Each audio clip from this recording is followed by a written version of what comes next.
Steve at the Worland Community Center Complex this morning, and we're going to talk about some of the things that they offer here. And Steve, first question is, how long have you guys been in operation? We've been in operation since 2006. The tax that originally passed back in 2004, November of 2004, set the process going, or got it going. And then by 2005 in May is when I was hired to come down and get everything going, get everything in place and find out what we need to do with this thing and just start from scratch and go. And by 2006, after a lot of renovation and a lot of work put into this place, we were open for the community, and it's kind of really progressed since then. So. Over the years, have you seen your numbers grow? How are you doing in 2013 coming up on the end of the year? Well, the numbers have grown. We've just recently started keeping track of visitors that are coming in here, and you'd be very, very surprised when you start counting the number of visitors that come in. You can see, when you start counting it, 13,000 kids or people a month. Now, a lot of that's repeat, obviously, but that just goes to show you, right?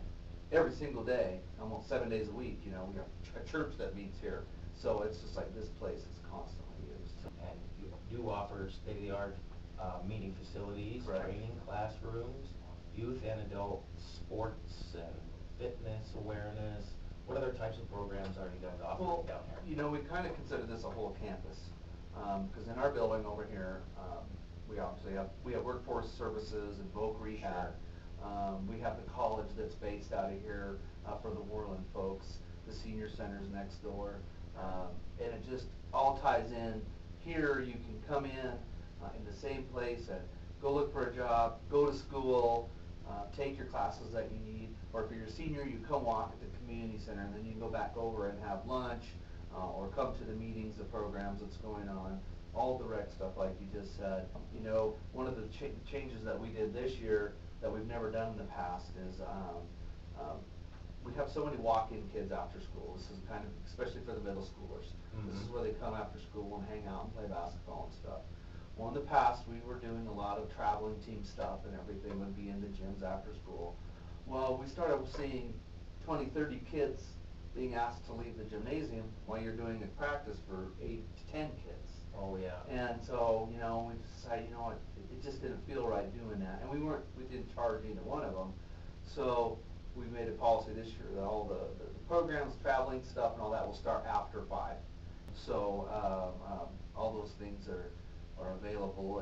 And the thing we have to ask ourselves, though, is if we continue to not have funding, how long will this last, and what are we going to do if this place closes? And I might be the executive director, but I might still have to go change the sign out front. I might have to go clean the toilet if there's nobody here and there's a meeting going on, or paper towels are stuck. Right. Everybody does everything, Any big things coming up in the next month or two? Well, we do. Every December is really busy around here, especially at the beginning of the year.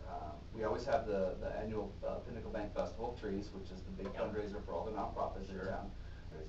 And we've been fortunate to have the Pepsi dinner here, and they do it in the big gym, which might not be the classiest place in town, but it's the place in town that can fit everybody in there, and they really do a good job of classing it up and making it as nice as possible. So we appreciate those folks investing in the community center and coming here, because they've got other choices. They can go other places. So when the holidays get here, we kind of slow down. The rec stuff kind of stops for a few weeks until after the holidays.